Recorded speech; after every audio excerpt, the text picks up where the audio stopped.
This is the Rockware R20 PTZ conference camera, a high-definition streaming camera that you can control with it remotely. It's equipped with top-level HD CMOS sensors, a 2K resolution scaled down to 1080p, a very large lens that looks good in low light with fast autofocus from a wide angle of 4.7mm to a 10 times optical zoom at 46.3mm focal length. It's the highest performance webcam unit in its class. Rockware's unique design gives you a true lossless focusing and anti-shaking, and it's equipped with industry-leading driver chips. That gives you the ability to pan around, tilt up and down, and you can use the included remote control. The remote is really cool. It actually does a lot as far as setting this thing up and customizing it more. For starters, you can actually connect 4 different cameras to this thing, and you have up to 10 different presets. And what that means is if you have a certain shot that you're always going to want to go back to, you can use that as preset 1, and then you go to another shot, like pan over to the other side, zoom in all the way, and that's shot number 2,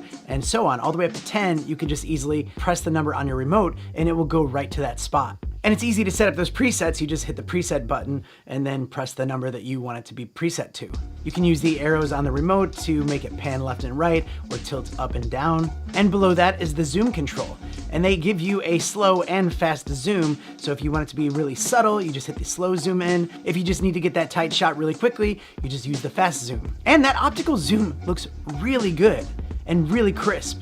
Like when I first zoomed into one of my products over here on the wall, I was actually blown away at how sharp that image looks. And if you have a really backlit subject, you can use this backlight button where it will help brighten up your subject. You can set it on manual focus and then you just press the near and far buttons a few times to dial it in, or you just keep it on autofocus. Then you get to the menu. You can adjust the exposure with a couple of different presets, or you can manually adjust it. You can also adjust the color and saturation. Then you can adjust the image and even flip the camera just in case you need to mount it upside down on the ceiling. You can adjust the pan, tilt, and zoom settings. You can also connect to a more sophisticated controller with a joystick, and you can plug that in into the back. And that's where you have the inputs for the external controller, as well as your external power and USB to your computer, which is plug and play and works on all the major streaming platforms: YouTube, Facebook, OBS, StreamYard. You can connect it to Zoom, Skype, all of that stuff. It does not have any built-in microphones, so you'll have to use some kind of interface and external microphone. And on the bottom, there is a quarter thread, so you can mount it on a tripod